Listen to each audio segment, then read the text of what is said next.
మరో breaking news చూస్తున్నాం. Party ఫిరాయింపు కేసులో మరో కీలక పరిణామం చోటు చేసుకుంది. మరో ఎమ్మెల్యేకు క్లీన్ చిట్ ఇచ్చారు స్పీకర్. ఎమ్మెల్యే సంజయ్ కుమార్ పై అనర్హత పిటిషన్ను స్పీకర్ గడ్డం ప్రసాద్ కుమార్ కొట్టివేశారు. సంజయ్ పార్టీ మారినట్టు ఆధారాలు లేవని స్పీకర్ స్పష్టం చేశారు. ఇదే అంశానికి సంబంధించి మరింత సమాచారం మా కరెస్పాండెంట్ అజీం అందిస్తారు. అజీం,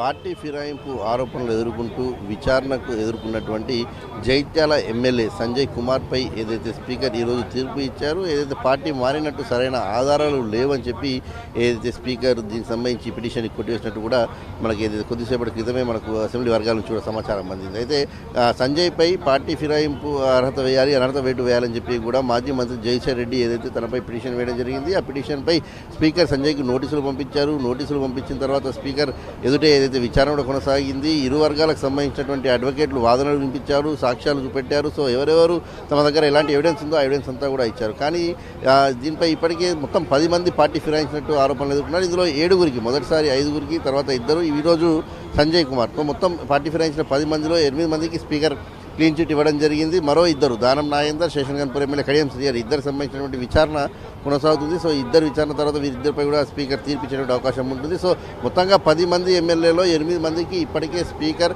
క్లీన్ చిట్ ఇవ్వడం జరిగింది. వారు బీఆర్ఎస్ ఎమ్మెల్యేలుగా, నియోజకవర్గ ఎమ్మెల్యేలుగానే కొనసాగుతారు. వారు పార్టీ ఫిరాయించినట్టు ఎలాంటి ఆధారాలు లేవు.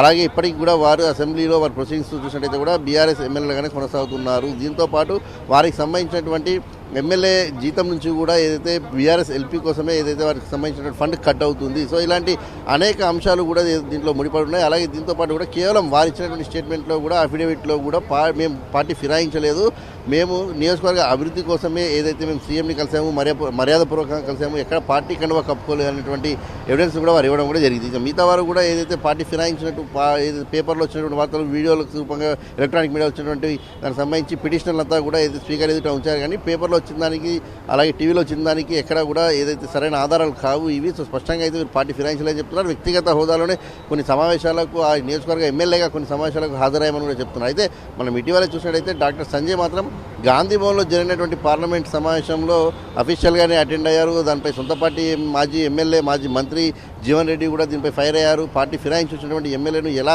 గాంధీ భవన్లో సమావేశానికి పిలుస్తారు, పక్కన కూర్చోబెడతారని చెప్పి కూడా ఫైర్ అయ్యారు. నిన్న కూడా జీవన్ రెడ్డి జైత్యాలో మాట్లాడుతూ కూడా పార్టీ ఫిరాయించి కాంగ్రెస్ పార్టీలోకి వచ్చినటువంటి ఎమ్మెల్యేకు 30 బీఫామ్లు, తనకు మా సీనియర్ నాయకుడిని, మాజీ మంత్రిని, నాకు 20 బీఫామ్లు ఇచ్చారని చెప్పి కూడా ఏదైతే మాట్లాడడం కూడా జరిగింది. కానీ మనం చూసినట్టయితే ఈ రోజు స్పీకర్ తీర్పు చూసినట్టయితే క్లీన్ చిట్గా వారు ఇంకా ఎమ్మెల్యేలుగానే కొనసాగుతారని చెప్పి కూడా ఇవ్వడం జరిగింది. ఇక మరోవైపు ఈ గతంలో ఇప్పటికే కొద్ది రోజుల క్రితం ఏదైతే దానం నాగేందర్, హైదరాబాద్ ఎమ్మెల్యే దానం నాగేందర్కి సంబంధించినటువంటి విచారణ కూడా స్పీకర్ చేశారు. అయితే ఏలేటి మహేశ్వర రెడ్డి చేసినటువంటి పిటిషన్పై కూడా విచారణ జరగాల్సి ఉంది. ఫిబ్రవరి 18వ తేదీన స్పీకర్ దానికి వాయిదా వేశారు. ఈ రోజు కొద్దిసేపటి క్రితమే శేషన్గన్పూర్ ఎమ్మెల్యే కడియం శ్రీహరికి సంబంధించినటువంటి విచారణ కూడా స్పీకర్ ఎదుట ప్రారంభమైంది. ఇరు వర్గాలకు సంబంధించినటువంటి అడ్వకేట్లు, అంటే కడియం శ్రీహరిపై అనర్హత వేటు వేయాలని చెప్పి కూడా కేపీ వివేకానంద ఏదైతే పిటిషన్ వేశారు. సో ఆయనకు సంబంధించినటువంటి అడ్వకేట్లు, కడియం శ్రీహరికి సంబంధించిన అడ్వకేట్లు ఇద్దరు కూడా తమ వాదనలు స్పీకర్ ఎదుట వినిపిస్తారు. ఎవిడెన్సెస్ ఏమైతే ఉన్నాయో అన్ని కూడా స్పీకర్ ఎదుట సమర్పిస్తారు. సో ఈ నేపథ్యంలో స్పీకర్ దీనిపై తుది తీర్పు తీసుకుంటారు. అయితే ఈ రోజు ఎవిడెన్సెస్ అంతా కలెక్ట్ చేసి కూడా పూర్తి స్థాయిలో స్టడీ చేసి కడియం శ్రీహరి, దానం నాగేందర్ సంబంధించిన అంశంపై కూడా ఒక నిర్ణయం తీసుకునే అవకాశం కనిపిస్తుంది. Ravi, right, thank you Azim.